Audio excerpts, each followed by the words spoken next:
벌써 26년이 되었는데요. 여러분들 새해 복 많이 받으시고 26년도에도 고객님들 열심히 응대하고 친절하고 정직하게 열심히 일하도록 하겠습니다. 저는 지금 도이치 오토월드 지하주차장에 나와 있는데 상품용 차량들이 굉장히 많거든요. 오늘 영상은 한 2천만원 아래대로 요즘에 어떤 차량이 잘 판매되고 있고 각 차량마다 특징을 좀 설명드리려고 이렇게 영상을 켜게 되었습니다. 제가 최근에 괌을 갔다 왔는데 느낀 게 참 많거든요. 그거는 매물 영상 끝나고 뒤쪽에 준비해 놓을게요. 자, 아반떼 MD 차량인데요. 보통 구매하는 금액대가 400대부터 600대까지 많이들 구매하시거든요. 10년이 넘었는데도 어떻게 400만원씩 하냐 이렇게 생각할 수 있는데, 아반떼 HD, 그러니까 이 전 모델에 있는 아반떼 HD가 300대 중후반에서 굳건히 버텨주고 있고, 밑에 차량이 수출이 가져가다 보니까 얘가 시세가 안 떨어져요. 소비자 입장에서 좀 억울할 수 있겠지만 사실 다른 대안이 별로 없거든요. 이 차량 말고 같은 금액대로 구매한다고 하면 뭐 쉐보레의 크루즈 말리브, 뭐 삼성의 SM3, SM5가 있겠지만 정비성에서 아반떼 MD가 압도적으로 더 저렴하고 좋기 때문에 사회 초년생들이 가볍게 접근하기 좋은 차량이고, 운전 연습용으로도 많이 판매가 되고 있고, 부담스럽지 않게 구매해가지고 한 2, 3년 타기에는 이런 차 정말 나쁘지 않다고 봐요. 솔직히 이 가격이면 100만원 더 줘가지고 500대 그랜저 HG도 만나볼 수 있는데, 500만원대 HG를 실제로 와서 접하게 되면 생각보다 상태가 안 좋거든요. 그러니까 선택을 하는 거죠. 옵션은 별로 없지만 좀 가볍게 탈 아반떼 MD냐, 옵션은 많지만 고장났을 때 수리비가 비싸고 연료비가 많이 들어가는 그랜저 HG냐, 이거는 개인 성향에 맞춰서 구매하면 된다는 점. 매너모드에서 판매하고 있는 차량들을 대부분 쇼츠로 제작해서 올리잖아요. 근데 이제 아반떼 MD를 500대에 팔았다고 이게 쇼츠를 제작해서 올리면 악플들이 막 달리거든요. 어떻게 10년 지난 차가 500씩 할 수 있냐, 그 돈이면 소나타 산다 이렇게 말씀하시는 분들이 있는데, 그럼 그거 사시면 됩니다. 사람마다 운전을 잘 할 수도 있고 못 할 수도 있잖아요. 누군가한테는 소나타가 클 수도 있고 그랜저가 부담스러울 수 있거든요. 어쨌든 이 차량은 400대에서 600대에 거래가 되고 있고, 뭐 열선 시트, 버튼 시동 이런 거 달려 있으면 잘 나갑니다. 그리고 한 가지만 더 말씀드리면, 저희가 항상 차를 보러 갈 때마다 누유가 있거든요. 성능지에 양호가 찍혀 있더라도 대부분 보러 오셨을 때 누유가 있다는 점. 근데 그나마 다행인 건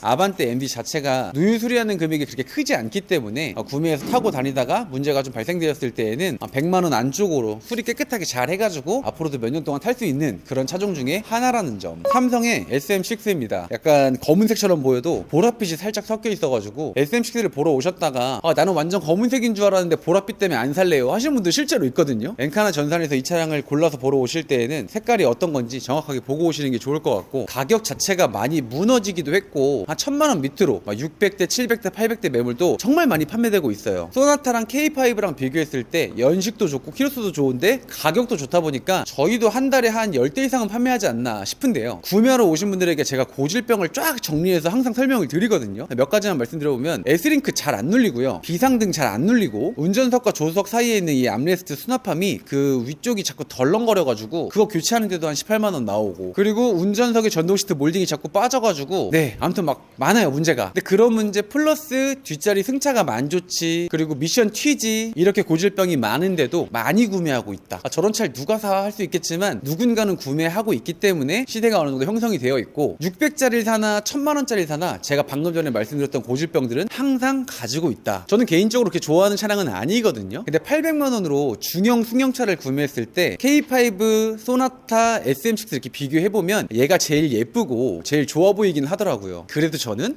LF 소나타 LPG 탄다. 자, 레이 차량인데요. 이 차량은 가격대가 딱 정해져 있습니다. 1세대 처음 나온 레이를 구매할 때에는 500부터 한 800 사이 이렇게 구매하시는 게 이상적이고요. 레이 다음에 더뉴 레이거든요. 17년도 이후에 나온 더뉴 레이는 저희가 판매해본 결과 이상적인 금액대가 950부터 1100 사이, 요때 가장 많이 판매하고, 막 23년식 이후 레이를 찾으시는 분들은 신차 사시는 게 맞다고 생각해요. 신차급 중고 레이랑 신차 레이랑 금액 차이가 그렇게 나봐야 한 200? 그 정도 나는 것 같더라고요. 그냥 그 돈이면 저는 신차 사는 게 맞다고 생각을 해요. 어지간히 차가 급해가지고 최대한 빨리 뽑아야 된다 하면 진짜 어쩔 수 없이 중고로 레이를 구매하시겠지만, 신차급을 구매하시는 거라면 신차를 구매하시는 게 맞아요. 제 가족이었어도 그렇게 했을 겁니다. 제가 볼 때 중고차 중에 가격 방어가 제일 잘 되는 게 레이라고 생각을 하는데, 구매할 때 소비자 입장을 생각해보면 진짜 이 가격에 구매하는 게 맞나 싶을 정도의 그런 가격이거든요. 근데 어떤 걸 구매하셔도 몇 년 타다가 팔아도 큰 손해 안 보는 차량이기 때문에 여유가 있으면 있는 만큼 돈을 약간 더 묶어 놓는다 생각하시고 연식 키로수 좋은 레이 구매하셔서 적당히 타다가 당근이나 그런 쪽에다가 판매하시면 더 잘 받을 수 있으니까 그렇게 정리하고 뭐 신차를 뽑든 아니면 다음 중고차로 넘어가든 그런 방향성을 잡으시면 좋을 것 같아요. 영상이 너무 길어질 것 같아서 K5로 좀 마무리 해볼 건데, 자, K5 구매하시는 분들은 다 특징이 있어요. 소나타 DM8 살까 K5 3세대 살까,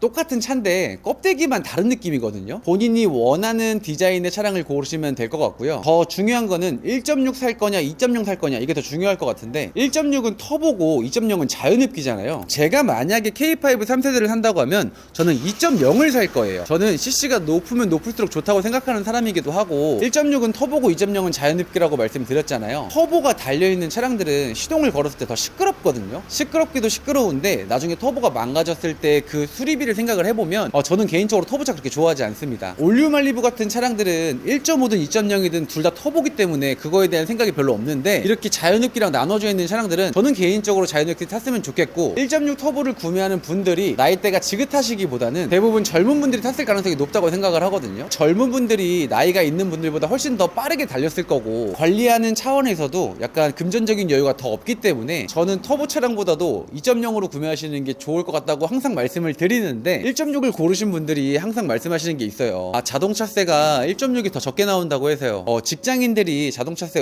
1년에 5만원 10만원 더 내는 거 당연히 부담될 수 있는데, 자동차세 1.6과 2.0 비교해보면 요 정도 차이 나거든요. 여러분들 이 차량 구매해서 몇 년 타실 것 같아요? 뭐 길어봐야 한 3년에서 5년 정도 타겠죠. 그럼 제가 말씀드렸던 이 가격에서 5를 곱하면 이렇게 금액이 나오는데, 이 금액이 정말 크게 부담된다고 하면 1.6을 타셔도 좋겠지만 전 2.0, 2020년도 이후로 출고된 차량들을 구매할 때 저는 어떻게 생각을 하냐면, 이거 다음에 말씀드릴게요. 말이 너무 길어질 것 같아요.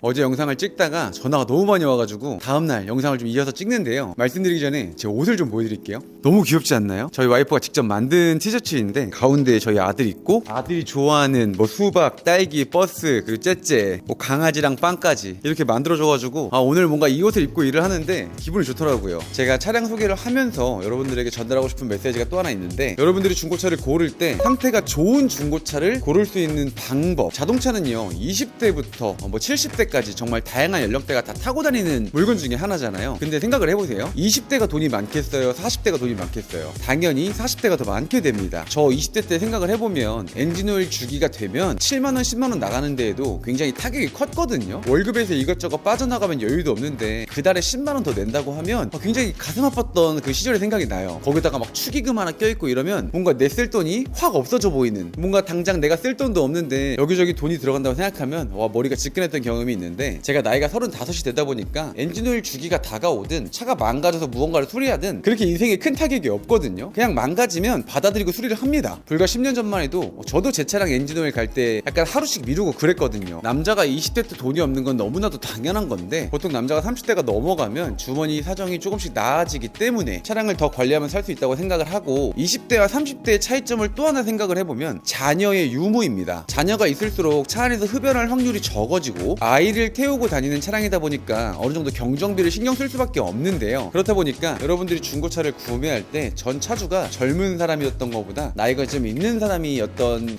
그런 케이스가 더 좋은 중고차를 만날 확률이 높아진다. 젊은 분들이 벤츠 한번 타보는 게 꿈인 분들도 많거든요. 요즘에 근데 벤츠 접근하는 게 되게 쉽잖아요. 금액대가 막 1000만원부터 2억까지 정말 다양하게 있기 때문에 마음만 먹으면 내 예산대에 맞는 벤츠를 하나 뽑는 거는 정말 어렵지 않아요. 근데 여기서 제가 진짜 중고차 장사 10년을 하면서 핵심을 좀 말씀드려보자면, 20대 초중반이 뽑아서 카푸어할 수 있는 차종들, 예를 들면 C클래스, 뭐 CLA 이런 차종들은 중고차로 접근하기에 그렇게 좋지 못한 선택이라고 생각을 해요. 제 시청자 중에도 닥신TV 보시는 분이 있을 것 같은데, 그 의사 선생님도 그 유튜버 분도 중고차를 접근할 때 추론을 하거든요. 저 차는 이러이러했을 것 같다, 이런 되게 추론을 되게 많이 하는데 저도 그런 걸 되게 좋아하거든요. C클래스로 예를 들어서 한번 말씀드려볼게요. 중고 C클래스는 뭐 20대 30대 분들이 할부해가지고 구매해서 저렴하게 탈 수도 있겠지만, 대부분 어느 정도 사는 집안에 엄마들이 타는 차량일 거란 말이에요. 그러니까 아무래도 여성분들이 탔던 차량들은 시내주행 위주로 했을 뿐더러 약간 오일 관리나 그런 것도 남성분들보다는 조금 덜하다고 생각을 하기 때문에, 이게 말하다 보니까 약간 약간 여성분들한테 조금 신뢰되는 말을 드리고 있는 것 같은데 항상 그랬어요. 여성분들이 탔던 차량들은 오일 관리가 잘 안 돼 있을 뿐더러 소모품 교환 주기가 왔어도 잘 교체하지 않았고 사실 누유가 있는지 없는지도 모르고 타시는 분들이 대부분이기 때문에 저희가 막 C클래스 매입 문의가 들어오면 저는 웬만해서 매입을 안 하거든요. 대부분 보험 이력 다 1000만 원 넘어가고 보험 사고 건수가 막 10건이 넘어가고 그런 차량들이 대부분이기 때문에 C클래스는 좋은 차 구하는 게 굉장히 어려워요. 뭐 금액대 자체를 3,000, 4,000 이렇게 비싼 C클래스를 구매한다고 하면 좋은 차가 있겠지만 2천만 원 언더에서 C클래스를 구한다고 하면 진짜 구매할 거 없고 구매했다 하더라도 분명 망가질 건데 그 수리비가 많이 나올 확률도 높습니다.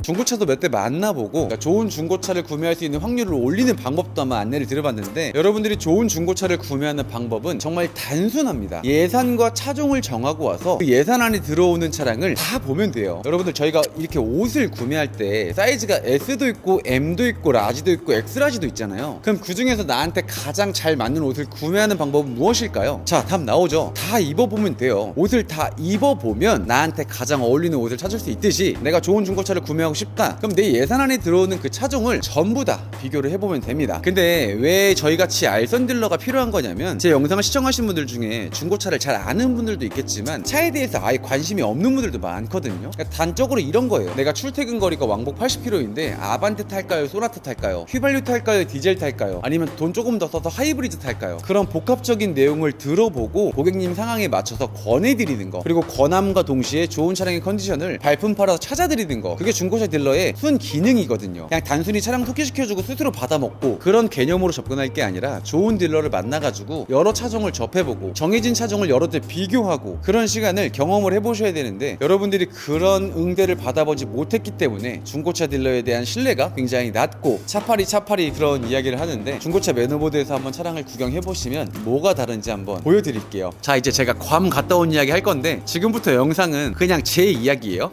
자, 지금부터 이제 제 이야기를 할 건데 최근에 저한테 질문이 제일 많았던 것 중에 하나가 중고차 질문도 있는데 이거 키보드 뭔지 많이 물어보시더라고요. 레오폴드의 FC900 RBT 였던 것 같은데 갈축이고 무선 키보드에다가 가격은 한 17만원 했던 것 같아요. 예뻐서 쓰거든요. 아시는 분들은 아시겠지만 키보드는 좋은 거 쓸수록 능률이 올라가요. 예쁜 것도 예쁜 거고 일도 잘 되기 때문에 저는 약간 일할 때 쓰는 돈은 아끼지 않는 편입니다. 제가 최근에 괌을 갔다 왔는데 제가 36년 살면서 항상 이코노미만 타다가 비즈니스를 처음으로 타봤습니다. 처음 타봤으면 뭐 해야 되나요? 사진 찍어야겠죠. 정말 너무 좋았습니다. 서비스면 서비스, 퀄리티면 퀄리티, 진짜 다 너무 만족스러워가지고 다음에도 비즈니스를 꼭 타고 싶어요. 대한항공은 프레스티지라고 이야기를 하더라고요. 뭐 어찌됐건 좋은 걸 경험하고 나니까 다음번에도 꼭 이걸 경험해보고 싶더라고요. 제가 고등학교 3학년 때 수능 끝나자마자 삼겹살집 알바를 시작해서 지금 현 시점까지 정말 쉬지 않고 달려왔는데 딱 2번 쉬었거든요. 첫 번째가 군대, 두 번째가 26살에 운동하다가 과신전으로 허리가 터졌고 허리 수술하고 한 몇 개월 누워있다가 중고차 딜러 시작해가지고 여기까지 지금 왔는데 중고차 딜러는 주말에 손님들이 대부분 오기 때문에 26부터 현 시점까지 거의 주말에 제대로 쉬어본 적이 그렇게 크게 많지 않은 것 같아요. 제가 군대에 전역하고 집으로 돌아왔을 때 저희 집이 반지하였거든요. 방에서 게임을 이렇게 하고 있으면 술 먹은 아저씨들이 저희 집에다가 노상방뇨를 하는 그 정도의 그런 반지하 집이었어요. 보증금 1000만원에 월세 18만원, 거기서 저희 4식구가 살았고요. 여유롭지 못했는데 그랬던 제 인생이 10년 만에 이렇게 많이 달라졌습니다. 안 쉬고 일해서 그런 것도 있겠지만 제가 비즈니스를 어떤 돈으로 탔냐면 제가 원래 아이를 갖기 전에 수입차를 탔잖아요. 매달 할부금 40만원 50만원 내면서 탔단 말이에요. 근데 이제 차량을 200만원짜리 500만원짜리 이렇게 바꾸면서 그 내던 할부금을 딴 통장에 계속 모았거든요. 근데 그게 연차가 쌓이니까 돈이 1000만원이 넘어가더라고요. 그리고 아이를 키우시는 분들은 아시겠지만 2세까지는 비행기 요금을 안 받거든요. 그러니까 비즈니스를 3명이 타더라도 2명분만 내면 됩니다. 저희 아들이 지금 23개월인데 이때가 기회다 싶어가지고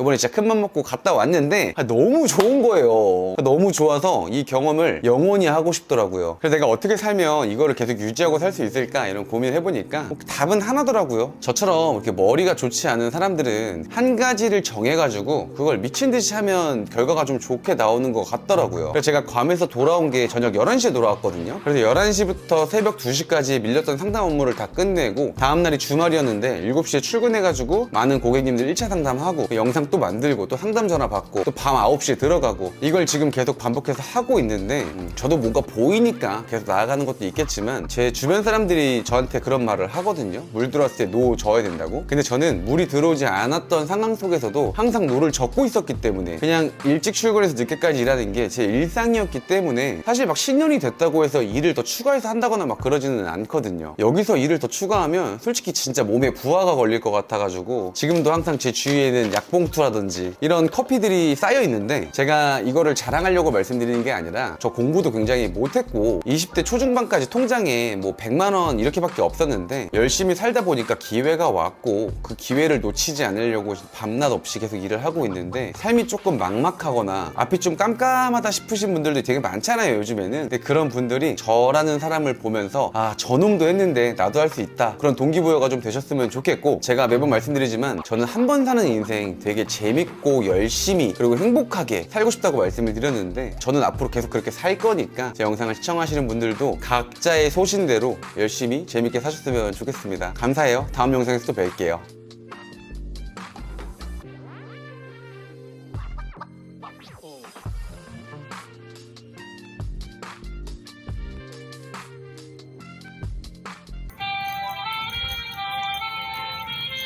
중고차 매너무드 건담아 새해 복 많이 받으세요.